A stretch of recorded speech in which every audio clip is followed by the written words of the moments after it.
जो यहाँ कल हुआ है वो गलत। अगर मेरे लोगों को मारा जाएगा तो यहाँ कोई अधिकारी चैन से एसी के कमरे में नहीं बैठेगा, ये प्रशासन के लोग जाने। जेल के अलावा कोई दूसरी जगह नहीं बचेगी जहां सड़वा दूंगा दिमाग। ये जो अधिकारी कर्मचारी बैठे हुए हैं, एक एक रात जब जेल की काल कोठरियों में कटेगी ना, जैसे हमने काटी, तब तुम्हारी दादी नानी याद आ जाएगी सब।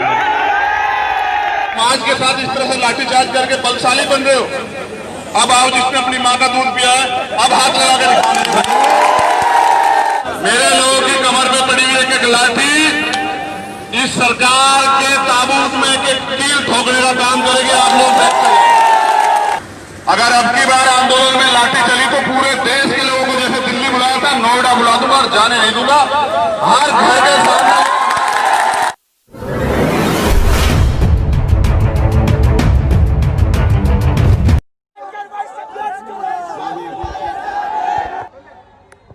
देखिए, यहाँ शासन प्रशासन के लोग भी होंगे और यहाँ मेरे परिवार के लोग भी हैं जो कई दिन से धरना दे रहे हैं। शासन प्रशासन के जो लोग हों मैं उनको बता देना चाहता हूं, कान खोलकर सुन लें। जो यहाँ कल हुआ है वो गलत।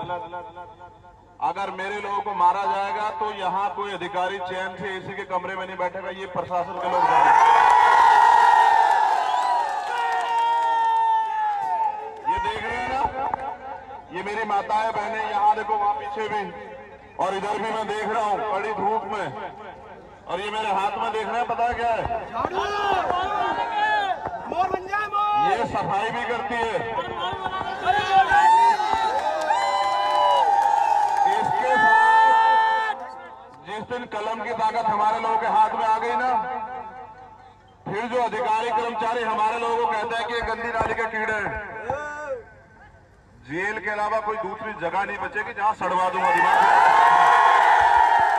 संविदा में भी कौन लोग पैसे ले रहे हैं और काम हमारा व्यक्ति कर रहा है। एक एक चीज की जांच करा दूंगा 2022 में। और ये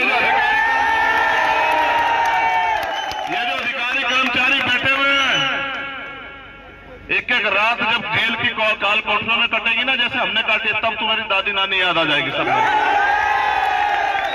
ये जो खेल चल रहा है ना, ये खेल इसीलिए है कि हम लोग इनके गुलाम बने रहे और इनके दिखाए टुकड़ों पे पलते रहे। क्या हम तलने वाले लोग हैं?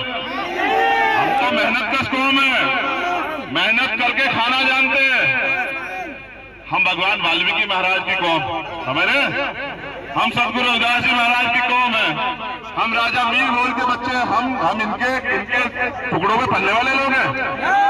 हमारे जूते में इतना दम है कि अच्छे अच्छे अधिकारी कर्मचारी को जो है, जब वो हमारे लोगों का उत्पीड़न करेगा तो उसको हम जवाब देना जानते हैं। समस्या सिर्फ एक है,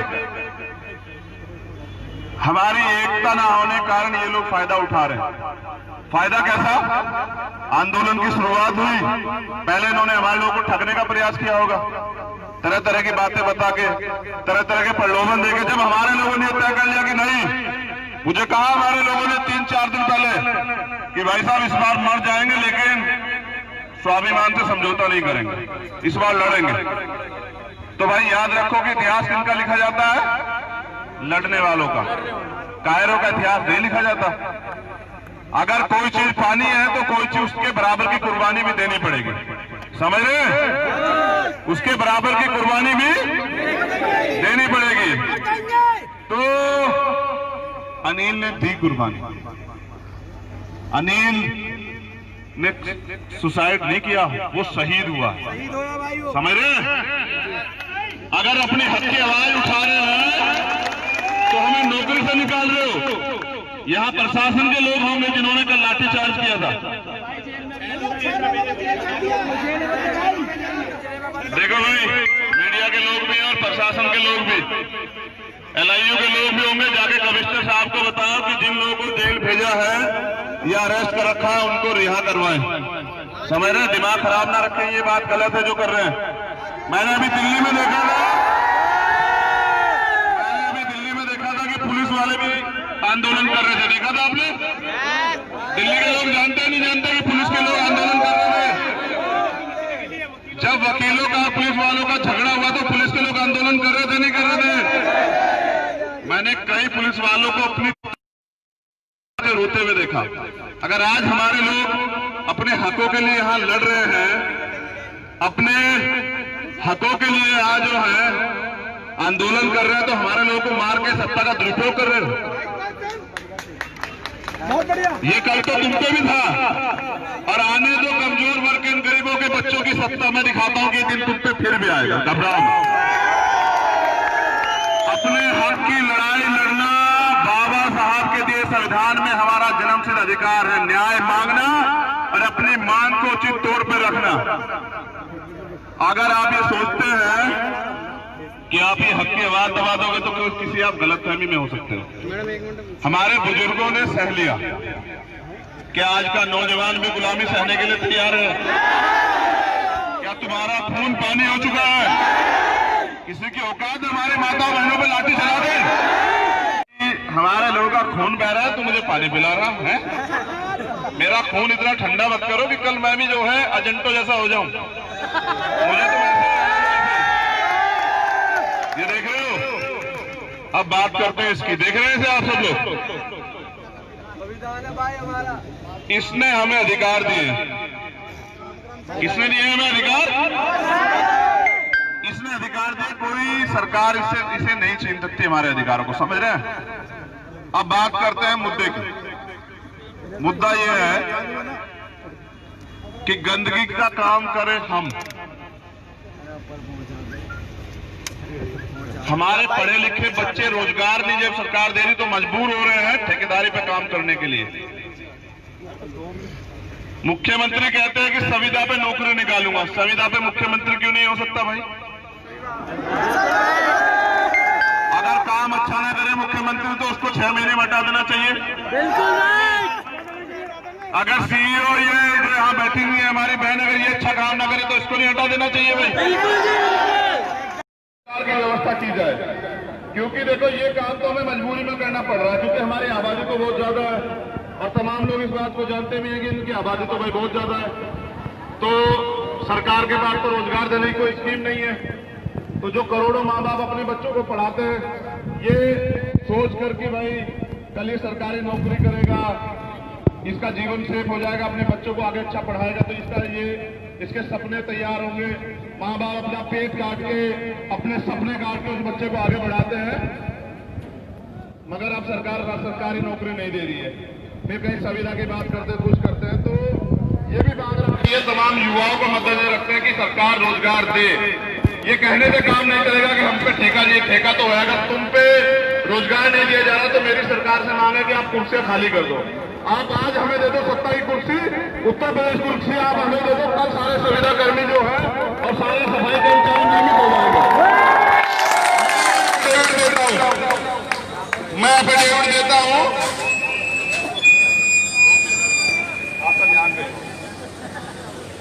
मैं पूरी गारंटी से भगवान वाल्मीकि महाराज को साक्षी मानकर, अपने ईश्वर को साक्षी मानकर ये गारंटी देता हूं कि आज आप मुझे ताकत दीजिए।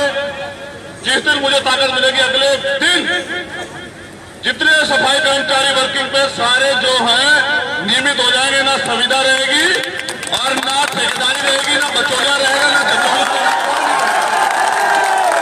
ये बात मैं अपने महापुरुषों को साक्षी मानकर कह रहा हूं। अगर ना करूं तो अगले दिन जूता उठा के मेरा स्वागत करना मैं आपको जबान दे रहा हूं समाज के लोग। समझ रहे हैं? लेकिन 30 साल तक आप लोग कुत्ते से भी प्यार कर लेता है आदमी। 30 साल अगर कोई किसी के यहाँ जी जाए। हमारे लोगों ने जानवरों की तरह प्यार किया, इस सफाई कर्मचारी काम किया। जहां कोरोना में लोग अपने घरों में बड़े बैठे थे, हमारे लोग जो है आपने देखा लोगों की जान बचा रहे थे, सफाई का काम कर रहे थे, लोगों को जो है लोगों को जीवन दे रहे थे। उस समाज के साथ इस तरह से लाठीचार्ज करके बलशाली बन रहे हो।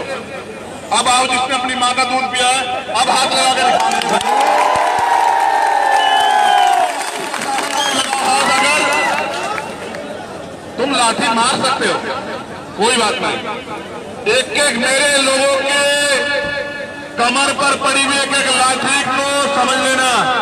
मेरे लोगों की कमर पर पड़ी हुई एक एक लाठी इस सरकार के ताबूत में के कील ठोकने का काम करेंगे। आप लोग देखते हैं, आप लोग चलाओ लाठी, हम लोग तैयार है लाठी खाने के लिए। लेकिन याद रखना, हमारे लोगों पे सरकार की स्वार्थ में, सरकार के एजेंडे पे, सरकार के दिखाए रास्ते पे और जातिगत मानसिक प्रताड़ना करते हुए जो लाठी जो चला रहे हैं वो अधिकारी कर्मचारी जिस दिन हम लोग सत्ता में आएंगे चैन से नहीं बैठेंगे। सबका इलाज करना हम लोग जानते हैं, जो लोग ये कर रहे हैं सबका इलाज कर दिया जाएगा, ठीक है? हाँ, अच्छा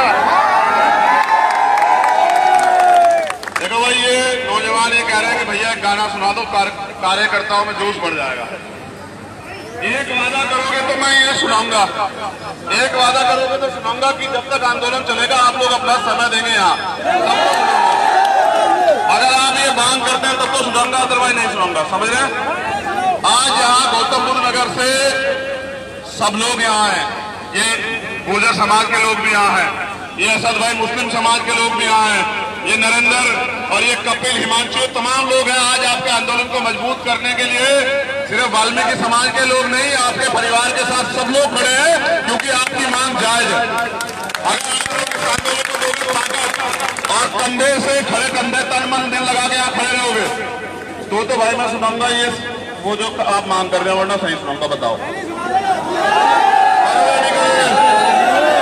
अरे ये तो देखो कहां तक के लोग खड़े हुए हैं, आपुड़ वापुड़ सब लोग, अमरोहा अमरोहा संभल के लोग भी आ गए हैं। भाई करोगे नहीं करोगे सामने लोगों तो चलो फिर रेडी हो जाओ, है कि सरफरोशी की तमन्ना अब हमारे दिल में है, देखना है जोर कितना बाजुए का दिल में है, और वक्त आने दे बता देंगे तुझे आसमां, हम अभी से क्या बताएं क्या हमारे दिल में है। और भाई सुन लो, फिर दिल में तो यह है कि हमारे लोग आने वाले कल में राज करेंगे, बाबा साहब का सपना पूरा होगा, यही मेरे दिल में, इसके अलावा कोई दिल में नहीं है। सदियों से शोषित वंचित समाज के लोग जो हैं इस देश में राज करेंगे, इसी सपने को लेकर मैं जी रहा हूं, और कोई सपना नहीं है। अदरवाइज जो है जान हथेली पे है परमानेंट। आप जानते हैं जब कोरोना काल शुरू हुआ, महामारी का काल शुरू हुआ, तो इसी वाल्मीकि समाज के लोगों ने, इसी जाटव समाज के लोगों ने, इसी गुर्जर समाज के लोगों ने, इसी मुस्लिम समाज के लोगों ने, पूरे देश से आए हुए जो है यहाँ रहने वाले लोग थे, जो मजदूर यहाँ निकाल देंगे, उन सबके पेट पालने का काम किया। अरे हम भूखे मरने वाले हैं, भूखे तो मर जाएंगे, लेकिन स्वाभिमान से समझौता नहीं करते। क्या हम लोग नहीं जानते हैं किनको किनके सबसे कम इस्तेमाल ले रहे हो? अरे मैं जानता हूँ एक एक आदमी भूखा भी रहा, लेकिन ये हिमांशु और तमाम लोग, नरेंद्र और लगे रहे, सब लोग मंगता पहलवान जी, लेकिन तमाम घर में जब दिल्ली में दंगा हुआ, सबके घर में राशन पहुंचाने का काम किया। हमारी बात कर रहे हो, हमारे सबके मान इम्तिहान ले रहे हो। बाबा साहब के संविधान ने हाथ बांधे हुए, कमजोर नहीं है, समझ रहे हैं? लाठी गोली मुकदमों से नहीं डरते हैं, चोरी दलाली मक्कारी झूठ फरेब से डरते हैं। आपने इतने लंबे समय से किया है, अब हमारे लोग नहीं सहेंगे। क्या अब भी दलालों के बातों में आके अपने आंदोलन को कमजोर करोगे? देखो दो चीजें, बाबा साहब ने कहा शिक्षा श्रेणी का वो दूध है जो पिएगा दहाड़ेगा, और उन्होंने ये भी कहा जब काशीराम साहब यहाँ आए कि अन्याय अत्याचार के खिलाफ जो कौम आवाज नहीं उठाती वो लाशें उठाती है। आज आप अन्याय अत्याचार के खिलाफ आवाज उठाने के लिए खड़े हुए हैं।